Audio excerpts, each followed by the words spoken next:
Hey guys, welcome back to Critical Flick. Today I'll be reviewing BlackBerry.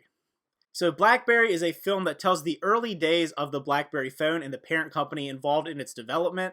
This movie stars Jay Baruchel and Glenn Howerton as two pivotal individuals in the creation of the BlackBerry phone and the ability of it to grow to be the most popular phone in the world at its time. Right away, they do say in the beginning of the film that this is a fictionalization. It is based on real events.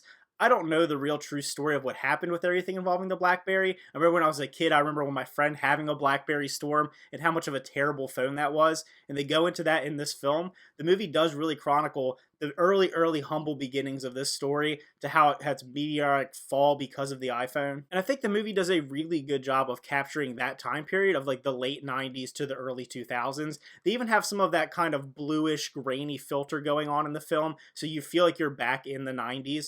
Also, the filming style of this movie, I think, really works for building tension. It has almost a handy cam style at times of people watching people in negotiations. It's panning in and out on their faces, making you feel like you're right there in the room, like watching these negotiations take place. And I think it really does build the tension and kind of the stakes that are happening in this movie. While I do think the whole cast did a solid job, Glenn Howerton is the standout by far. I had always watched him in Always Sunny in Philadelphia, but being able to see him in a very serious and dramatic role was really good. He plays this like volcanic, over the top, intense businessman, and I think it adds to the comedy of the film because he just explodes on people and he's able to just have this wrath on the screen that's both intense and entertaining. I think his chemistry with Jay Baruchel works really well because one is, like I said, this really bombastic businessman, and the other one is kind of this more secluded tech guy who doesn't really want to get involved in any kind of conflicts. And we get to see their characters grow as the movie grows along and get to see them grow with the company.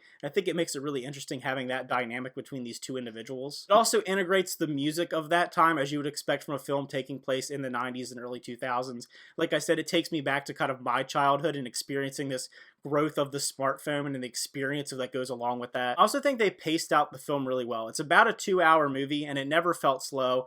I was telling people I was going to go check out this movie and I'm like, oh, it's about the creation of the BlackBerry and kind of what happened with that.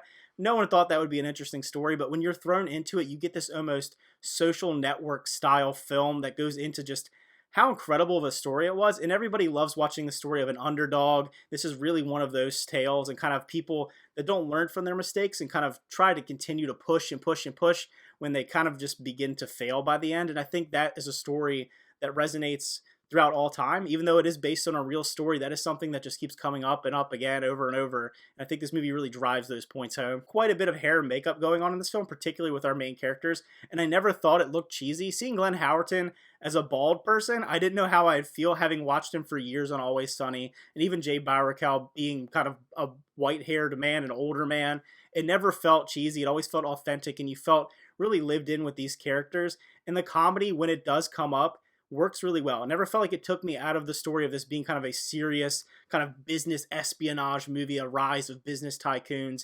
It really worked with the comedy. So if I were to rate this movie, I would give it actually a 9 out of 10. One of the best films that I've seen this year. I always love movies like this that dive into real kind of historical business narratives because it is such a cutthroat world, particularly when it comes to the tech industry. And I think if you enjoyed movies like The Social Network or Air that came out this past year, I think you'll really enjoy this one. If you end up checking out BlackBerry, let me know what you thought about it. And also, did you ever own a BlackBerry? Like I said, I knew people that had the BlackBerry Storm, which was this kind of a beautiful disaster when it happened. I never personally had a BlackBerry myself, but I'd love to know your experience and if you lived through this whole wave of smartphones. So again, thanks for watching. Remember to like and subscribe, and see you guys next time.